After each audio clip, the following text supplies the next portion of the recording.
Video के अंदर मैं आपको बताऊंगा कि आप हरिद्वार और ऋषिकेश से सोनप्रयाग तक शेयरिंग टैक्सी और बस से कैसे आ सकते हो और उनका कितना किराया रहता है।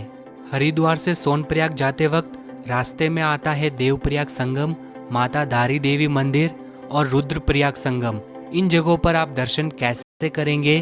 अगर आप अपनी खुद की 4 व्हीलर या 2 व्हीलर से आ रहे हो तो सोनप्रयाग में पार्किंग कहाँ पर मिलेगा? अगर आपका यात्रा रजिस्ट्रेशन नहीं हुआ है तो सोनप्रयाग में कहाँ पर करवाना है? यदि आपने ऑनलाइन रजिस्ट्रेशन कर दिया है तो उसे सोनप्रयाग में कहाँ पर चेक करवाना है? और अगर आप सोनप्रयाग में रुकना चाहो तो यहाँ पर रुकने के लिए क्या बेस्ट ऑप्शन रहेंगे? सोनप्रयाग से गौरीकुंड जाने के लिए शेयरिंग टैक्सी कैसे मिलेगी और गौरीकुंड में रुकने के लिए क्या बेस्ट ऑप्शन रहेंगे? साथ ही गौरीकुंड में ही है गौरी माई मंदिर और तप्त कुंड, जहां आप पवित्र स्नान करके अपनी यात्रा की शुरुआत कैसे करेंगे। गौरीकुंड से केदारनाथ मंदिर की दूरी 16 किलोमीटर है, तो इस ट्रैक के दौरान आपको क्या क्या सुविधा मिलने वाली है और क्या क्या असुविधा होने वाली है। साथ ही आप यहाँ पर पिट्ठू, पालकी और घोड़े खच्चर से कैसे यात्रा कर सकते हो और उनके क्या चार्जेस रहेंगे। इसके अलावा आप हेलीकॉप्टर से कैसे यात्रा कर सकते हो। केदारनाथ पहुंचने के बाद यहाँ पर रुकने के लिए सबसे अच्छे ऑप्शन क्या रहेंगे और दर्शन के लिए टोकन आपको कहाँ से लेना। केदार बाबा के दर्शन करने के बाद यहाँ पर बने श्री ईशानेश्वर महादेव मंदिर, अमृत कुंड, भीमशिला, श्री आदिगुरु शंकराचार्य जी की समाधि, बाबा बर्फानी मंदिर, रेतस कुंड और श्री भैरवनाथ मंदिर में आपको दर्शन कैसे करना है। और वीडियो के एंड में आपको बताऊंगा कि इस यात्रा के दौरान आपका कितना खर्चा होने वाला है। तो चलिए दोस्तों, शुरू करते हैं केदारनाथ धाम यात्रा। कमेंट में हर हर महादेव का जयकारा जरूर लगा देना।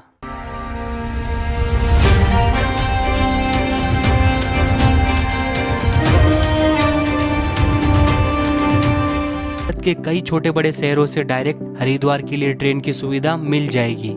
हरिद्वार रेलवे स्टेशन के गेट नंबर 3 और 4 से जब आप बाहर आएंगे तो राइट साइड में आपको थोड़ा आगे चले आना है। यहाँ पर आपको गेट नंबर 2 नजर आएगा। इसी गेट के सामने बहुत सारे टूर्स एंड ट्रैवल्स वाले के ऑफिस है। यहाँ से आपको सोनप्रयाग जाने के लिए शेयरिंग टैक्सी मिल जाएगी, जिसका किराया 800 रुपए पर पर्सन रहता है। और यहीं से ही आप सोनप्रयाग और चारों धामों की यात्रा के लिए टैक्सी भी हायर कर सकते हो। और इसी टैक्सी स्टैंड के पास में ही बस स्टैंड भी बना हुआ है। यहाँ से आपको सोनप्रयाग जाने के लिए 600 रुपए में बस की सुविधा भी मिल जाएगी। तो हरिद्वार से सोनप्रयाग जाने के लिए हमने शेयरिंग टैक्सी ली है और हरिद्वार से सोनप्रयाग की दूरी लगभग 225 किलोमीटर है और हमें सोनप्रयाग तक पहुँचने में लगभग 7 से 8 घंटे का समय लग जाएगा।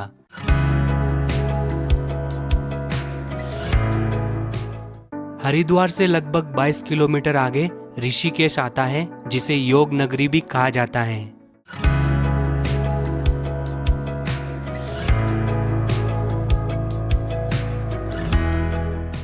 हरिद्वार से ऋषिकेश होते हुए हम लगभग 70 किलोमीटर आगे आ चुके हैं और यहाँ पे हमने खाने पीने के लिए स्टॉप लिया है। यदि आप बस से आते हैं तो बस भी रास्ते में खाने पीने के लिए रुकती है। हम जहाँ पर खाने पीने के लिए रुके थे वो जगह बहुत ही खूबसूरत थी। यहाँ से हमें पहाड़ों के साथ में नदी का खूबसूरत सा व्यू दिख रहा था।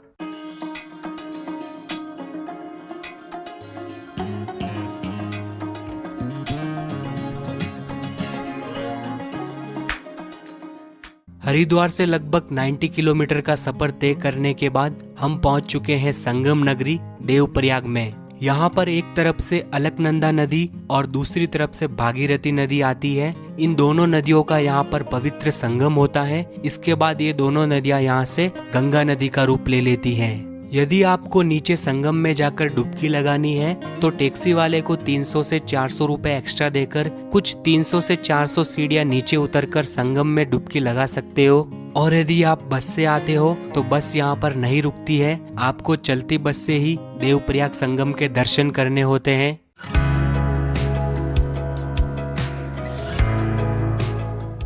देवप्रयाग संगम से जैसे ही आप आगे बढ़ते हैं तो रास्ते में कई सारी जगहों पर आपको बंजी जंपिंग के स्पॉट देखने को मिलते हैं। तो यहाँ पर आप बंजी जंपिंग जैसे एडवेंचर भी कर सकते हो। हरिद्वार से लगभग 130 किलोमीटर का सफर तय करने के बाद हम पहुंच चुके हैं उत्तराखंड के श्रीनगर टाउन में, जो अलकनंदा नदी के किनारे पर बसा हुआ है। हरिद्वार से 140 किलोमीटर आगे आने के बाद यहाँ पर माता धारी देवी का भव्य मंदिर बना हुआ है। मंदिर तक जाने के लिए आपको 700 से 800 मीटर नीचे उतरकर जाना होगा। रास्ते में जाते वक्त श्री भैरवनाथ जी के भी दर्शन होते हैं। माँ धारी देवी का यह मंदिर बहुत ही प्राचीन और पवित्र मंदिर है। माँ धारी देवी को उत्तराखंड की रक्षक माना जाता है।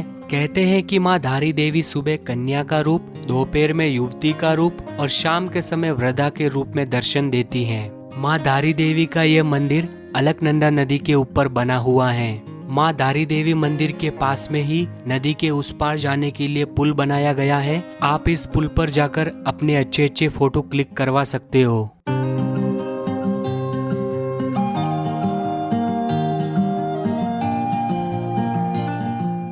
हरिद्वार से 160 किलोमीटर का सफर तय करने के बाद हम आ गए हैं रुद्रप्रयाग संगम पर।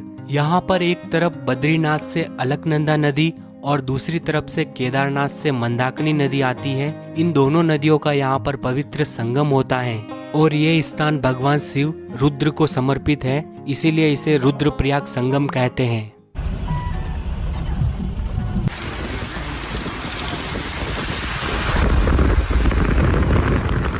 रुद्रप्रयाग के बाद में धीरे धीरे मौसम में बदलाव आना शुरू होता है। कई बार तेज बारिश के साथ ठंडी ठंडी हवाएं चलती हैं। उत्तराखंड की खूबसूरत पहाड़ों के बीच बहती हुई नदियां और भी ज्यादा खूबसूरत लगने लगती हैं। उत्तराखंड के इन खूबसूरत पहाड़ों को देखते हुए हम पहुंच जाते हैं गुप्तकाशी। यहाँ से सोनप्रयाग की दूरी मात्र 28 किलोमीटर रह जाती है। सोनप्रयाग से 1 किलोमीटर पहले आएगा सीतापुर। यदि आप हरिद्वार से बस में आते हो तो बस आपको इसी सीतापुर बस स्टैंड तक छोड़ेगी। यहाँ पर बहुत बड़ा सा बस स्टैंड बना हुआ है। साथ ही आपको यहाँ पर रहने के लिए बस स्टैंड के पास में ही बहुत सारी होटल्स की सुविधा भी मिल जाएगी।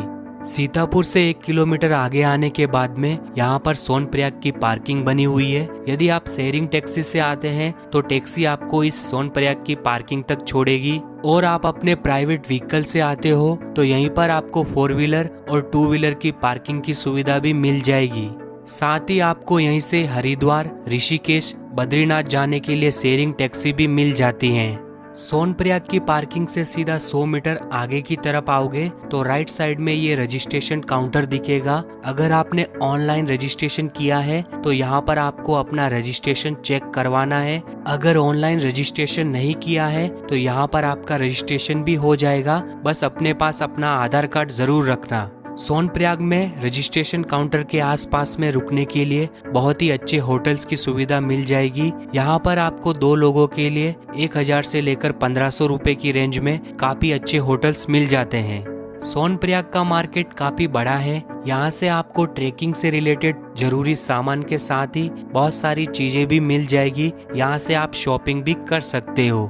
सोनप्रयाग के मार्केट से होते हुए अभी हम जा रहे हैं गौरीकुंड की तरफ। सोनप्रयाग के मार्केट से लगभग आधा किलोमीटर आगे चलकर आओगे तो आपको ये पुल नजर आएगा। पुल पार करते ही गौरीकुंड जाने के लिए टैक्सी की सुविधा मिलेगी। पुल पार करते ही यहाँ से गौरीकुंड जाने के लिए शेयरिंग टैक्सी मिलेगी, जिसका किराया 50 रुपए पर पर्सन रहता है। हरिद्वार से हम सुबह 9 बजे निकले थे और गौरीकुंड पहुँचते पहुँचते रात के 8 बज चुके थे, क्योंकि रास्ते में बहुत ज्यादा ट्रैफिक था और सोनप्रयाग से गौरीकुंड की दूरी लगभग 5 किलोमीटर है।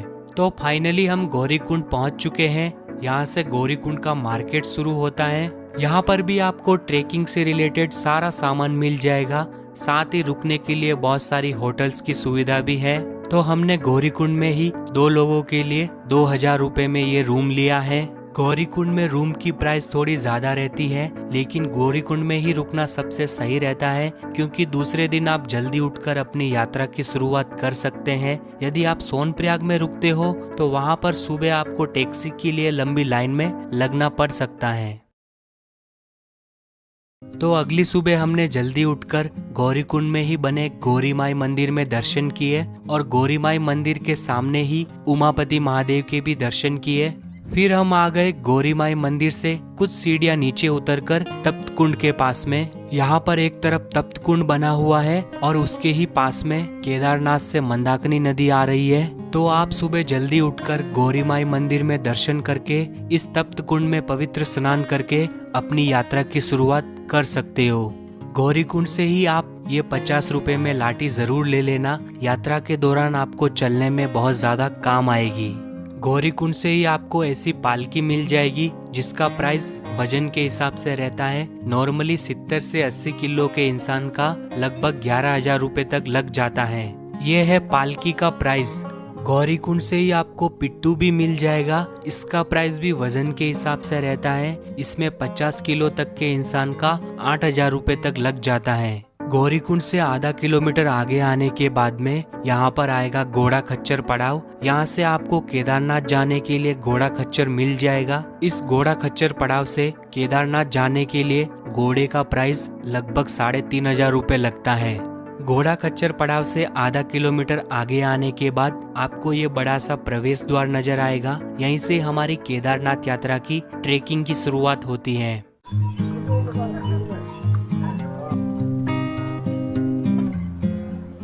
जैसे जैसे हम आगे बढ़ते हैं हमें खूबसूरत पहाड़ों में बर्फ नजर आने लगती है। रास्ते में ही आपको खाने पीने के लिए जगह जगह पर फूड स्टॉल मिल जाते हैं।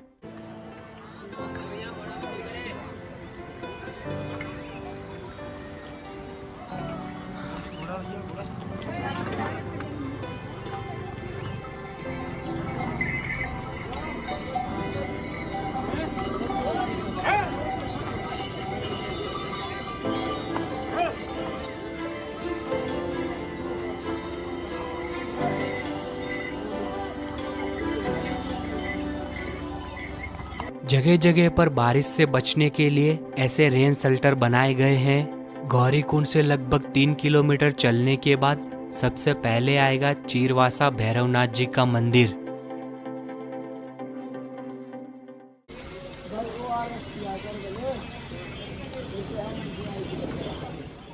गौरी कुंड से लगभग 4 किलोमीटर दूर और चीरवासा भैरवनाथ मंदिर से लगभग 1 किलोमीटर आगे ये है जंगल चट्टी।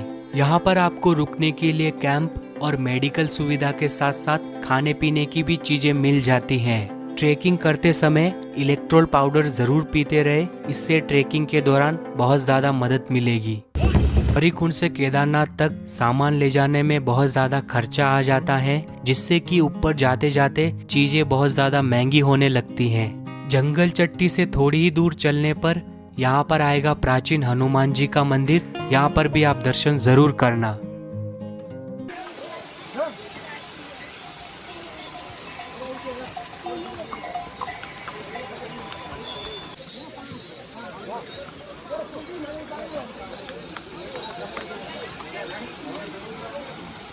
गौरी कुंड से लगभग 7 किलोमीटर और जंगल चट्टी से 4 किलोमीटर चलने के बाद यहाँ पर आएगा भीमबल्ली। इस भीमबल्ली में आपको रुकने के लिए कैंप की सुविधा और मेडिकल सुविधा भी मिल जाएगी और साथ ही आपको भीमबल्ली में दर्शन होंगे महाबली हनुमान जी के।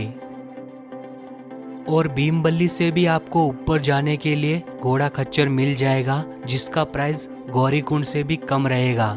भीमबल्ली से थोड़ी ही दूर आगे आने पर यहाँ पर आपको 2 रास्ते नजर आएंगे। लेफ्ट साइड में पैदल यात्रियों के लिए मार्ग बना हुआ है और राइट साइड में घोड़ा खच्चर जाने के लिए मार्ग है। ये दोनों रास्ते लगभग 1 से 1.5 किलोमीटर बाद आगे जाकर वापस मिल जाते हैं। भीमबल्ली से थोड़ी ही दूर आगे आने पर आपको ये पुल नजर आएगा। ये पुल पार करके हमें आगे जाना है। इसी पुल के पास में आपको ये पुराना टूटा हुआ पुल नजर आएगा। नदी के तेज बहाव से ये पुल टूट गया था, फिर बाद में इस नए पुल का निर्माण किया गया। इस पुल को आप जैसे ही पार करोगे तो सामने की तरफ जो कैंप दिख रहे हैं उस जगह को रामबाड़ा कहा जाता है। तो ये पुल पार करके हम आगे आए हैं और इस रामबाड़ा से चढ़ाई थोड़ी सी खड़ी और हार्ड हो जाती है। बच्चों के लिए भी आप पिट्टू हायर कर सकते हो। 30 से 40 किलो वजन तक के लिए 5 से 6,000 रुपए लग जाते हैं। रामबाड़ा का पुल वहां पर था, वहां से हम बिल्कुल खड़ी चढ़ाई करके अभी ऊपर आए हैं।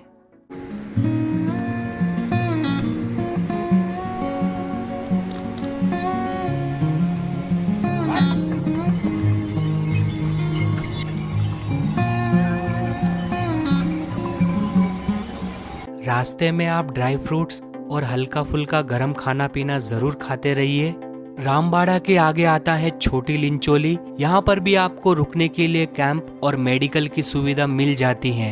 छोटी लिंचोली के बाद में हमें केदार घाटी का खूबसूरत व्यू नजर आता है, साथ ही ठंडी ठंडी हवाएं चलने लगती है और छोटी लिंचोली के बाद में हमें बर्फ भी दिखाई देना शुरू हो जाती है। छोटी लिंचोली से लगभग 2 किलोमीटर बाद आता है बड़ी लिंचोली। छोटी लिंचोली और बड़ी लिंचोली के बीच हमें यहाँ पर बहुत बड़ा सा ग्लेशियर देखने को मिलता है।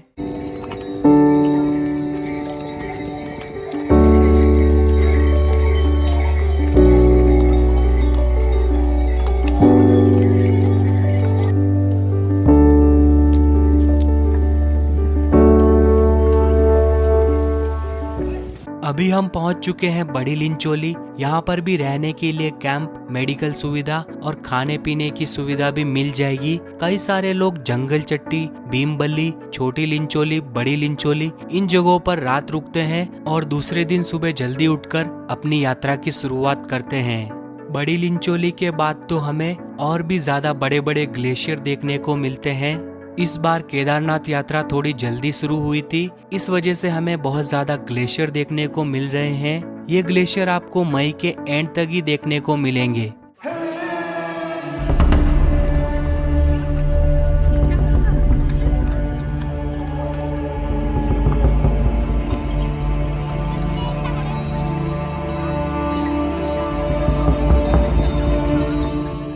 बड़ी लिंचोली के आगे आने के बाद तो केदार बाबा का मंदिर सिर्फ 3 किलोमीटर दूर रह जाता है। यहाँ पर शॉर्टकट लेना थोड़ा हार्ड होता है, साथ ही फिसलने का डर भी रहता है। जब आपको हेलीकॉप्टर उड़ते हुए बिल्कुल नजदीक से दिखे तब समझ जाइएगा कि आप बाबा के मंदिर के बहुत करीब हैं। केदारनाथ मंदिर से 1 किलोमीटर पहले आएगा ये घोड़ा खच्चर पड़ाव। घोड़ा खच्चर आपको यहीं पर छोड़ेगा।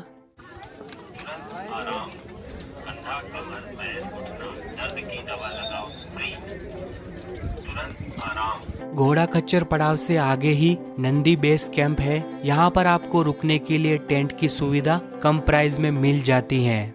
आखिर में आपको ये प्रवेश द्वार नजर आएगा। जैसे ही आप इस द्वार से अंदर आएंगे तो सीधा सामने की तरफ आपको बाबा केदार के दर्शन होंगे। पालकी और पिट्टू वाले आपको इसी प्रवेश द्वार के पास में छोड़ेंगे।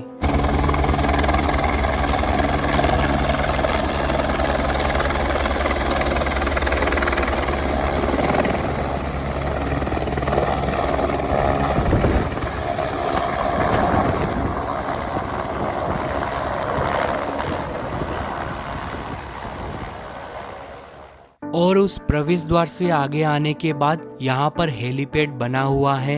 यदि आप हेलीकॉप्टर से यात्रा करना चाहते हो तो आप इस हेली यात्रा IRCTC वेबसाइट से हेलीकॉप्टर बुक कर सकते हो।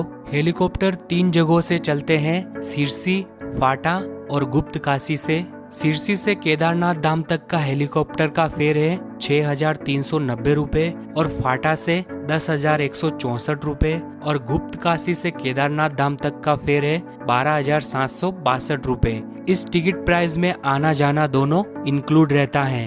लास्ट ईयर यहाँ पर जो हेलीकॉप्टर क्रैश हुआ था वो भी यहाँ पर देखने को मिलेगा। हेलीपैड से आगे केदारनाथ धाम का मार्केट शुरू हो जाता है। मार्केट से आगे आते ही लेफ्ट साइड में हमें टोकन काउंटर नजर आएगा। यहाँ पर आपको अपना रजिस्ट्रेशन दिखाकर दर्शन के लिए टोकन लेना है। इसी टोकन काउंटर के पास में ये बड़ा सा पुल नजर आएगा। इस पुल को पार करके आपको आगे जाना है। पुल पार करके आप आगे आएंगे तो यहाँ पर आपको बहुत सारी सीढ़ियाँ नजर आएगी। इन सीढ़ियों से जैसे ही आप ऊपर चढ़कर जाएंगे तो सामने ही आपको ओम का साइन नजर आएगा। ओम के साइन से आगे आते ही हमें केदार बाबा का मंदिर दिखेगा और मंदिर के रास्ते में दोनों तरफ बहुत सारी होटल्स और डॉर्मेट्री बनी हुई है।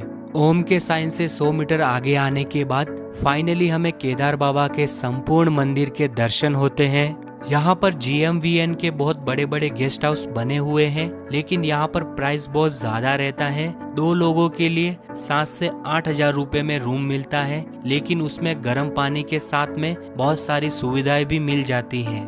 फिलहाल हमने 2500 रुपए में 2 लोगों के लिए ये रूम लिया है। रूम की कंडीशन तो ठीक नहीं है, लेकिन सस्ते में रूम मिलना ही बहुत बड़ी बात है। रूम के अलावा यहाँ पर आपको सस्ते में 400 से 500 रुपए में टेंट मिल जाते हैं, लेकिन ये मैं आपको बिल्कुल भी रिकमेंड नहीं करूँगा। खाने पीने के लिए यहाँ पर आपको ब्रेकफास्ट, लंच, डिनर से लेकर बहुत सारी चीजें मिल जाएगी। अभी हम चलते हैं केदार बाबा के दर्शन करने। इन सीढ़ियों के राइट साइड में सीधा सामने की तरफ चले जाना है। यहाँ से केदार बाबा के दर्शन के लिए लाइन शुरू हो। सुबह के 11:30 बजे हम दर्शन की लाइन में लगे थे और अभी लगभग 4 बज चुके हैं, फिर भी हमारा दर्शन का नंबर नहीं आया है। दर्शन की लाइन में मेडिकल की सुविधा भी है, साथ ही लाइनों में यहाँ पर प्रसाद काउंटर भी मिल जाएंगे। मंदिर दोपहर के 12 बजे से 2 बजे तक 2 घंटे के लिए बंद रहता है। मंदिर में प्रवेश करने से पहले आप अपने जूते इस प्लास्टिक बैग में रखकर यहाँ पर बने इस जूता काउंटर पर जमा करवा सकते हो, जिसका चार्जेस 10 रुपए रहता है। दर्शन की लाइन में हम सुबह 11:30 बजे लगे थे। मंदिर के मुख्य द्वार तक पहुँचते पहुँचते शाम के 5:30 बज गए हैं। मंदिर के मुख्य द्वार के बाहर ही नंदी महाराज विराजमान है, तो चलिए आप दर्शन कीजिए सीधे गर्भगृह से बाबा केदारनाथ जी के।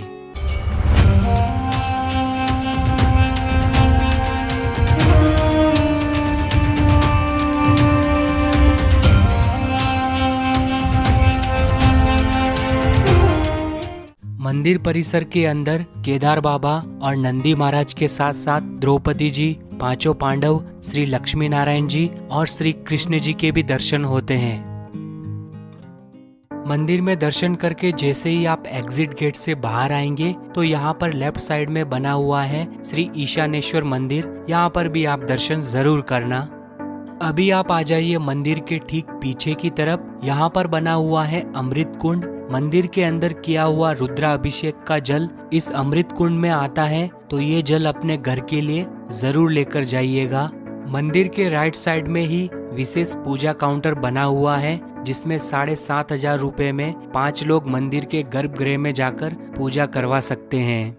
मंदिर के पीछे ही आपको ये विशालकाय पत्थर नजर आएगा। 2013 में जब भयंकर आपदा आई थी, तब ये पत्थर बहता हुआ मंदिर के ठीक पीछे आकर रुक गया था। इस वजह से मंदिर को ज्यादा नुकसान नहीं हुआ, तभी से इस विशालकाय पत्थर को भीमशिला के रूप में पूजा जाने लगा। लोग यहाँ पर अपने बड़े घर के लिए केदार बाबा से मनोकामनाएं भी मांगते हैं। केदारनाथ मंदिर और भीमशिला के ठीक 50 मीटर पीछे की तरफ ये है श्री आदिगुरु शंकराचार्य जी का समाधि स्थल। श्री आदिगुरु शंकराचार्य जी ने 8वीं सदी में इस मंदिर का पुनर्निर्माण करवाया था और वो यहीं पर समाधि में लीन हो गए थे।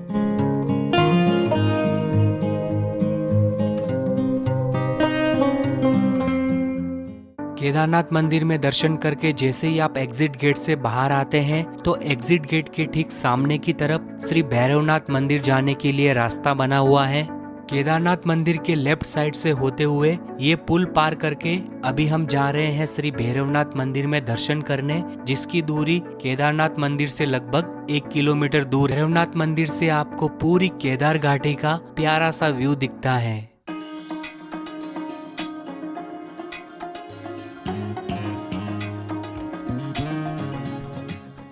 तो केदारनाथ मंदिर से लगभग 1 किलोमीटर का ट्रेक करने के बाद हम पहुंच चुके हैं श्री भैरवनाथ मंदिर। कहा जाता है कि श्री भैरवनाथ जी पूरी केदार घाटी के रक्षक माने जाते हैं, तो आप दर्शन कीजिए श्री भैरवनाथ जी के।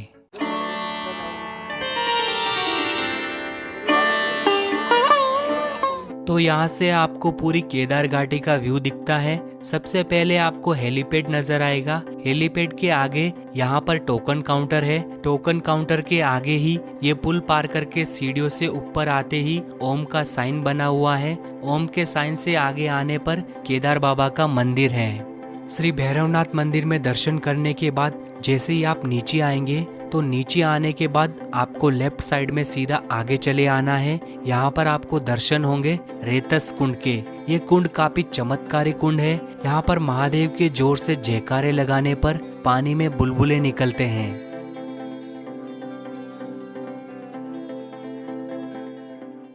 टोकन काउंटर के आगे ये पुल पार करके अगर आप राइट साइड में आओगे तो यहाँ पर आपको ये GMVN का बड़ा सा गेस्ट हाउस दिखेगा। इसी गेस्ट हाउस के जस्ट पास में अंदर सामने की तरफ हॉस्पिटल बना हुआ है। यहाँ पर आपको फ्री में मेडिकल सुविधा भी मिल जाएगी। शाम को 7 बजे यहाँ पर केदार बाबा की आरती होती है। लोग यहाँ पर 5 बजे से ही आरती में शामिल होने के लिए मंदिर परिसर के बाहर बैठ जाते हैं। आप भी एक बार बाबा केदार की आरती में जरूर शामिल होना। जहाँ से दर्शन की लाइन शुरू होती है उसी के पास से ये पुल पार करके आप आगे जाओगे तो वहाँ पर बाबा बर्फानी जी का मंदिर है। बाबा बर्फानी जी का मंदिर ठीक हेलीपैड के ऑपोजिट साइड में बना हुआ है और बीच में मंदाकिनी नदी है। केदारनाथ में आपको भंडारे की सुविधा भी मिल जाएगी।